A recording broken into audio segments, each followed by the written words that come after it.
company, G Company, the responsibility to send out a reconnaissance patrol.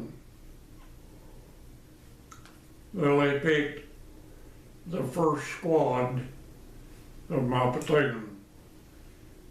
See, there's 3 squads to a platoon. And I was in the 2nd squad, and I was the first scout in the 2nd squad. And anyway, the squad leader was of the first squad, was a real good friend of mine. He was just such a great guy. He was a great athlete. He had a scholarship from Pennsylvania to Coffeyville, Kansas, college there. He played football and also basketball. And but anyway, he took his squad out, 12 men counting himself. And they got out probably, I would just guess, 400 yards. And the Germans pulled them into crossfire and killed every one of them, but him. And he was wounded horribly. Shot out about half of his right hip. He had bullet holes all in his body. And how he made it back to our front lines, it just happened to be that he had to be in just excellent physical condition. Anyway, he was bloody from the top of his clothes all the way down to his feet. And he was able, as bad as he was hit, he was able to give our company commander about the approximate location of his squad. And at this time, we didn't know whether they were dead or alive. And the company commander decided that he would send the 2nd squad out to see if we could get any of them back. And of course, that was the squad I was in. And we had a lieutenant that led us. And I had never seen this lieutenant before. And I never saw him again. But he was a good officer. And anyway, I led the squad out. And we got to about the approximate location that we were told where John Brzezowski, I didn't give you his name, and he was my buddy, squad leader. And anyway, we deployed along this hedgerow, but down below us, it had been a grader had graded off this surface, and there was a farmhouse built out of rock. The walls were about that thick, and it had two windows in it, and it was vacant. And to the right was a barn. Smith was supposed to take the barn, and the lieutenant and I got into the house, but we were going to have to run down there, and we were pretty sure probably the Germans would spot us. But the rest of the Second Squad was deployed along the hedgerow, and they were to give us overhead fire support in case the Germans fired on us.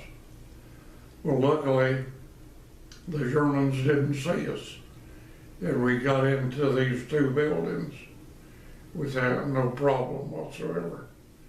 And we spent quite a bit of time in there looking for the first squad members, and we began to pick them up. And anyway, from our best calculation at that point, that they were all dead. And we didn't think that there was any way that we could possibly get to them without us getting killed too. So anyway, while we were in the house, the Germans spotted us, and we got in a firefight with the Germans. And their bullets were coming through the window where we were firing out, and the bullets was ricocheting all around in the house. And anyway, we could see the German soldiers. They're in the underbrush. They were running, scrambling around, getting closer to our house. And about that time, Smith left the barn and he run over to the house, and they spotted him, and they were hitting all around him but missed him. And anyway, the lieutenant told us, said, "Man, we have got to get out of here." We went out through the back door and looked around the left side of the house, and that was the route. We were going to go back a little different route, but we were going to have to open a wooden gate that was attached to the side of the house, and then the end of the gate was attached close to the hedgerow. And he said, whoever goes first is going to be taking a chance that that gate is booby-trapped.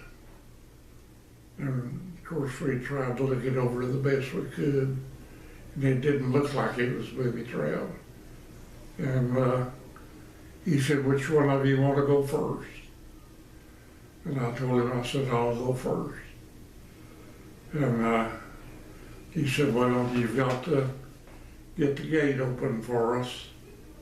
And he said, "Whenever you go out," said, "you make a abrupt U and get on the other side of that hedgerow, and it would provide a little bit of concealment and cover for me." And anyway, I didn't have any trouble getting the gate open, and I didn't waste any time running either. They did not see me open the gate. The Germans did not. And anyway, I had to go up about a 30-degree slope, and about halfway up the slope, I lost my concealment and cover, and the Germans picked me up, and they were firing a lot of rounds at me. And every fourth round, they had a tracer bullet, and it looked like those tracer bullets were going right through my stomach. And I was running hard. And just before I got to the crest, I noticed there was a rock fence to my left.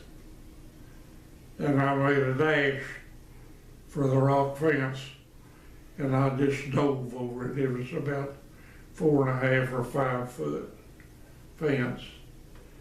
And I was completely, all the wind was out of me.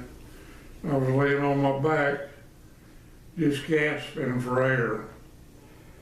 And all of a sudden, I heard the fire of the rifles picking up again, and it was old Smith. And they were missing him too. And he noticed the rock fence, and he made a dash for it, and he went right over the same place where I had jumped over, and he landed right on it. And luckily, I didn't get hurt then. He was a pretty good sized old boy. And then here come the lieutenant, and they were peppering him. And luckily, unbelievably, he didn't get a bullet hole in him.